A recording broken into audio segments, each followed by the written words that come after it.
Okay, T5B, math for electronics, decibels, electrical units, and the metric system. And I put a metric prefix scale down here because we use the same prefixes in electronics and electrical measurements that we use, like for kilometers, for 1,000 meters, or millimeters for measuring the size of a film or the size of the bore of a rifle. And then we have some other units down here, centi and deci, that are used for measurements that we don't use in electrical and electronic measurements. But I put them down here so you can see where they fit on this first one. So these are the same prefixes we use, and for electronics we use mega, we use kilo, we use milli, micro, nano, and pico.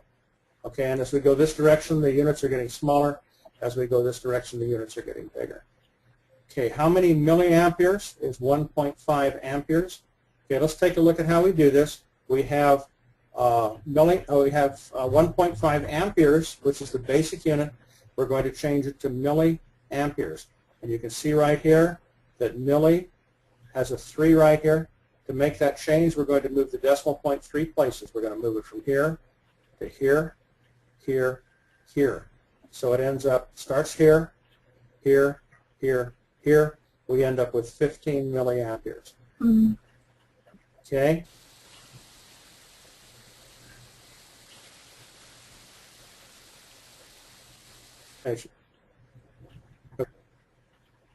Okay, well, let's go on then.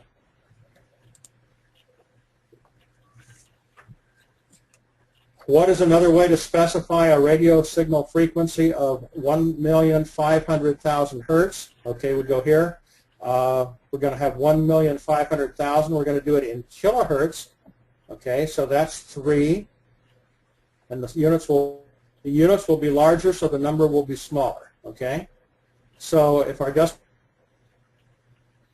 in this direction, same direction as the prefix, we're going to move the decimal point from here, 1, 2, 3, and we will end up with 1,500 kilohertz. 1,500 kilohertz. Okay, so if you remember that your kilo is 3, your mega is 6, and then go in this direction, minus 3. Just think about the number. Don't think about the minus. Okay, how many volts are equal to 1 kilovolt? If we have a 3 on there, don't we? And we're going to change from volts to kilovolts. So we're going to be changing the 1 by putting 3 decimal places after it, and it will end up being 1,000 volts. 1 kilovolt will be 1,000 volts. How many volts are equal to 1 microvolt? Micro is over here, and this is 1,000th. This is a millionth. So our 1 microvolt will be 1 millionth of a volt. Okay, any questions on those? Some people do a lot of head scratching over these various prefixes. Okay, we ready to move on? Yeah.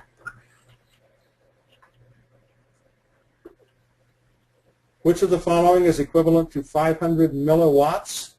Okay, we have milliwatts right here with a 3, and we're going to a larger unit, aren't we? So we'll have less of them.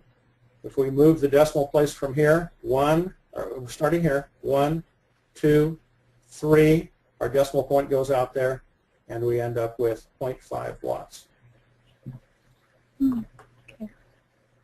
Okay, if an ammeter calibrated in amperes is used to measure a 3,000 milliampere circuit, what reading would it show? Milliamperes, we have 3,000 of them. We're going to a larger unit, aren't we? So we will have less of the unit, and we can see milli here. It tells us we're going to move 3. So we're going to start here. We're going to go 1, 2, 3, decimal point there, amperes.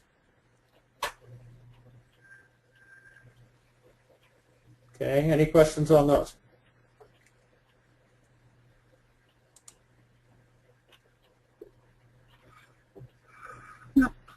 If a frequency readout calibrated in megahertz shows a reading of 3.525 megahertz, what would it show if it were calibrated in kilohertz?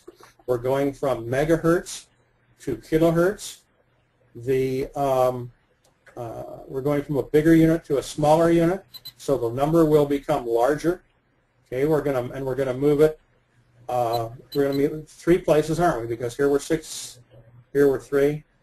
Okay, so we're gonna take the decimal point. We're gonna move it 1, 2, 3, and our answer will be 3,525 kilohertz. 2 different ways of expressing the same frequency. This one in megahertz, this one in kilohertz. Okay, how many microfarads are there in 1 million picofarads? Okay, the difference between micro and pico is a million. It's a factor of a million. And here you can see we have 6. Here we have a 12. We're going to end up, to get from the 12 here to the 6, we're going to move it 6 decimal places. Okay, so here we have our decimal point right here. And it goes 1, 2, 3, 4, 5, 6, end up with 1 microfarad. Hey, Milt, what's a farad? A farad is the basic unit of capacitance. It's what we measure the capacitance. We haven't talked about capacitance yet. We do that a little bit later here. But it's the unit that we use to express the value of capacitance. And that doesn't mean much to you at the moment. Yeah. But we're going to get to capacitors here in just a couple minutes. Okay, these are decibels. I'm not going to ask you to try to make sense out of decibels. You just need to learn these 3 facts. One of them may appear on your test.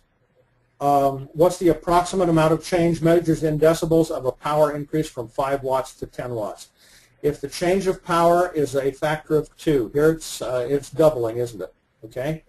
If it's a factor of 2, the amount is 3 decibels. And like I say, don't try to make sense of it.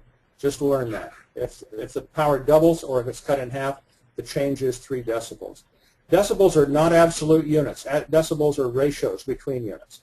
So this could be 50 and 100, and the answer would still be the same. Or 500 and 1,000, and the answer would still be the same, because it's a measurement of the ratio between the 2.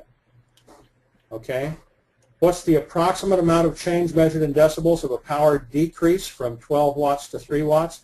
Here the power change is a factor of 4, isn't it? And a factor of 4 is expressed as 6 decibels. Okay? Now you think you're all comfortable with that, and you say, okay, doubling is 3 decibels and times 4 is 6 decibels. Let me throw you a ringer here. Okay? What's the approximate amount of change measured in decibels of a power increase from 20 watts to 200 watts? Here we have a change of a factor of 10, don't we? And that's expressed as 10 decibels. 10 decibels. Okay? And like I say again, just learn these. If it's doubling, it's 3.